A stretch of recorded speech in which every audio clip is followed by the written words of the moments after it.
Hey guys, this is Illusion Podfic, and today we're going to be reading Glowsticks and Bullet Holes by Appears. This is Chapter 28. The watchtower was deathly silent when Guy stepped through the doors, floating through the entrance and past the meeting room. No one was there, or at least, no one was willing to show their face and get in the middle of this drama, this tragedy, this nightmare. A nightmare it was. Guy closed his eyes for 5 seconds, taking a deep breath, pushing his grief and sorrow and rage down. Down, down, down, until it can be locked away in a corner in his mind. At least for now, at least until he can safely break down in the privacy of his own room. He will punch and scream and cry and break his fist into the wall, but until then, he is Green Lantern, and he will save Jason Todd. Once he counted to 5, he opened his eyes and continued his march forward to Hal. Once he neared the mid-bay, he saw Barry Allen standing nervously at the door. More still than Guy has ever seen him before.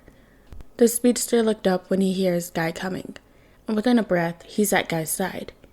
I came as soon as I heard. Dick is with the kids, but he's also 1 call away. What's happening? What happened to Hal? Gods, Barry is such a good man. Too good a man for any of them. Guy took a shaky breath. Hal is stable? Yes. He's nowhere near good, really, but he's stable.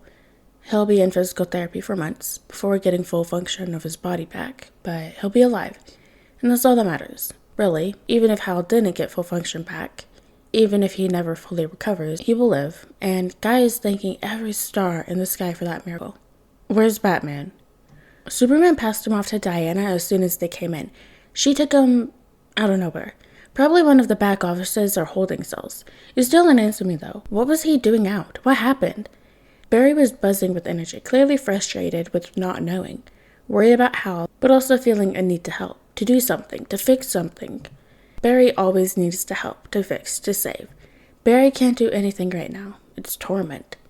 Bruce broke his suspension. He crashed the mission Hal, Jay, and I were on, and he distracted Hal. Hal got shot. Jason thought Hal was dead, blames Bruce, and God, Barry. He turned into a Red Lantern. He was nowhere near being a Red Lantern. He was closer to being a Star Sapphire than Red. At least, he was with Hal. Then Bruce showed up and ruined it all. Guy sucked in a breath, pushing the palms of his hands back against his eyes and taking a deep breath. He can't do this. He has to do this. He felt Barry carefully wrap his arms around him, pulling Guy into a tight hug. He felt tremors rack through Barry's body. He felt the rage. Fuck Bruce. Barry pulled Guy tighter. We'll fix this. Red Lantern or not, Jason is ours now. We won't let Bruce ruin any more of his life. Hal is going to get better. He will. And then we'll help Jason get rid of the Red Lantern ring, okay? So, it sucks. This sucks so badly. But you aren't alone. Neither is Jason. Guy knows he already said it, but Barry really is too good for them. Thank you, Barry. Guy returned the hug, soaking in the comfort from the embrace before pulling back. I'm going to go get Jason.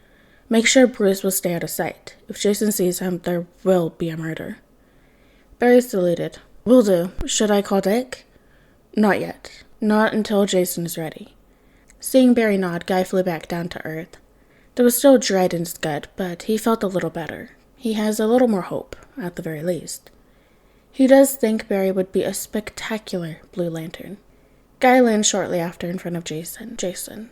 Poor, sweet Jason. Was a pitiful sight. He was in the fetal position on the floor, arms wrapped tight around his legs as he rocked himself slowly, as if trying to comfort himself, or perhaps he was trying to keep himself contained, his rage contained. Either way, he was so very small. Guy once again remembers how young this boy is, how small, how he's not even old enough to legally drink, and yet he's been through so much. Too much. Guy just wants to steal him away and hide him from the world, to protect him from all the pain and torture that seems to follow him like a rabid dog.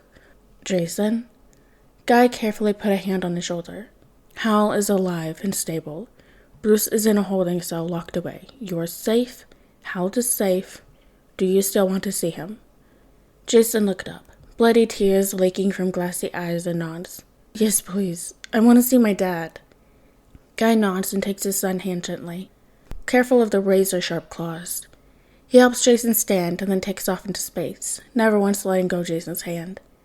He led Jason to the watchtower in silence, knowing Jason takes comfort in the quiet between them, and the touch, and the gentle squeeze of their interlocked hands every time he hears Jason's breath stutter. Surprisingly, they made it to the watchtower in one piece. And as soon as they got through the doors of the tower, Jason was off, rushing to the medbay at a speed Barry would envy.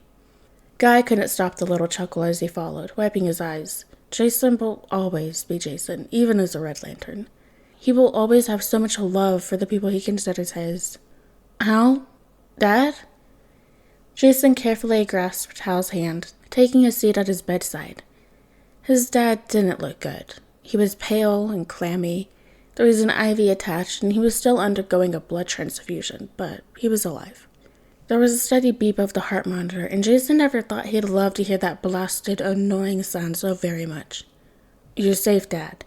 I won't let anything hurt you again. Guy followed him in, setting a comforting hand on his back as he began rubbing small, soothing circles. He ignored the way Jason started crying, ignored the despair and relief intermingling with every broken sob. He ignored the way Jason was begging Hal to wake up. He ignored the way Jason was cursing the bat.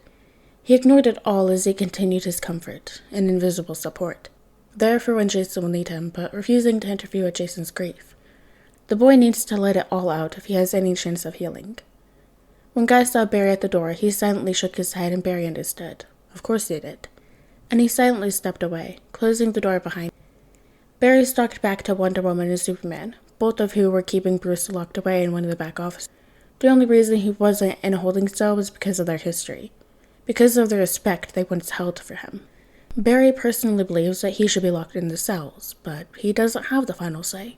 Jason will, Dick will, Hal will.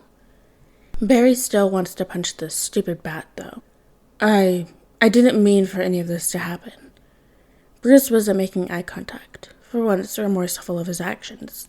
Guilty, but too late. But it did, Bruce. Wonder Woman's arms were crossed, looking every bit the angry god that she was. It did because you didn't listen to us. You are not above the law, Bruce. You are not above us, and if Hal dies, it is on your hands. With a shaking breath, Bruce nods. What's going to happen to me? Jail, hopefully. Wonder Woman lets out a breath. But your children will have a final say. Superman nodded. I called Dick. He'll be here soon to deal with you. If you somehow get away with this, which you won't, but if you somehow do, I want you to know. I'm disappointed in you, Bruce. You're someone I don't know anymore. Any friendship we had died the moment Hal got shot.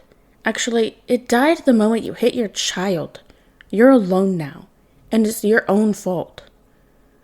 Bruce glared resolutely at the table, at his hands. He refused to respond, and Clark wasn't surprised. If there was an argument he couldn't win, Bruce would ignore it. There's no winning for Bruce anymore. Clark sighed. I'm going to wait for Dick. Barry? Barry nodded. Yeah, I'll come with you. Then I will keep an eye on the criminal. Wonder Woman glares at Bruce. He will not get away. That I promise. And a promise it was, but even Barry could hear the threat beneath the words. She was hoping Bruce would try her. She was hoping she'd get an excuse to hit him. Barry doesn't blame her. Alright guys, and that's the end of chapter 28 of Glowsticks Simple, hosted by Hyperius. I hope you guys liked it, and that's the next chapter.